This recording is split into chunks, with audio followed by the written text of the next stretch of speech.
As like many, I have some free time on my hands, so I decided to hit PS Now and take advantage of some of the platinums.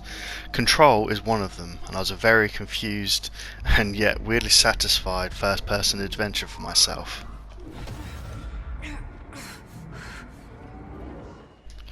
I personally didn't understand much of anything till maybe 3/4 of the way into the game. Then when the narrative and the story fell into place, everything kind of made sense but still yet didn't. Don't get me wrong, it's no bad thing. It sets you on the path of adventure and quite literally wonder. You won't know what's around the corner, but you want to progress and see, mostly because the gameplay is so smooth. The premise sets you in the 1970 vibe era, walking into what seems like an FBI headquarters, only for everything to turn on its head whilst it goes into lockdown.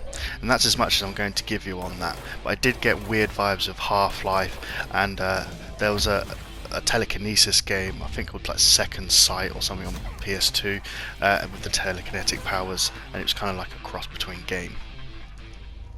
What makes the game step up and be noticed is the combat and controls.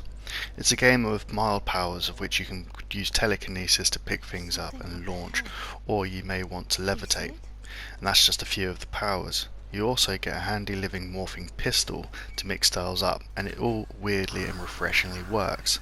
There is no difficulty setting, and you make do with what you have whilst leveling up and exploring, which often pays off in development. Graphically, things aren't so straightforward. The game has a grainy image and it isn't so appealing, but as you play you notice the effects that step up and to showcase the real power of what this game has got, and that's the environments.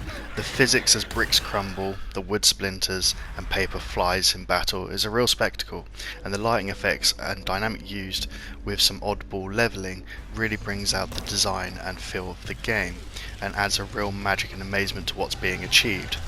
Sadly, some frustrations. At times the game doesn't render in the details, so the game looks blocky and blurry for a few seconds till the details appear, which takes the shine off of things, and when you pause the game and unpause the game, it creates a very horrible freeze for a few seconds and juddering, and that can be a bit annoying, but it's only minor.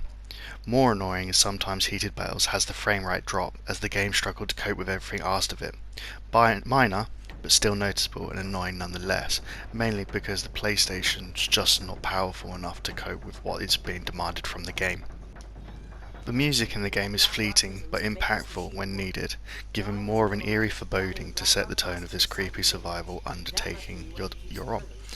When it gets going, it's great, with some hidden music gems, but some of the combat sounds did get grating by the end of the game. Some of the monster talking, or when you're grabbing an item it makes this weird annoying whoosh, but after a while it does just get a bit annoying for some reason for me, but that's only personal. Puzzle heads will also like this game.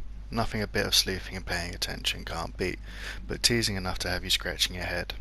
Once done, the satisfaction is very gratifying and a great payoff, so don't Google unless horribly stuck, as these can be some real fun, ingenious in-game puzzles and challenges that you face, and they can be quite mind-twisting at first, and then when you actually think outside the box, or quite literally inside the box, things then work. So Control nearly hits the peak of my scale, but it's a 4 out of 5. It's a decent length and well made game, but things to be worked on. There is little guidance and explanation I found on how to develop the character, which could have helped with having to do the abilities and weapons personally for yourself, and how to set it up for how you personally want to fight.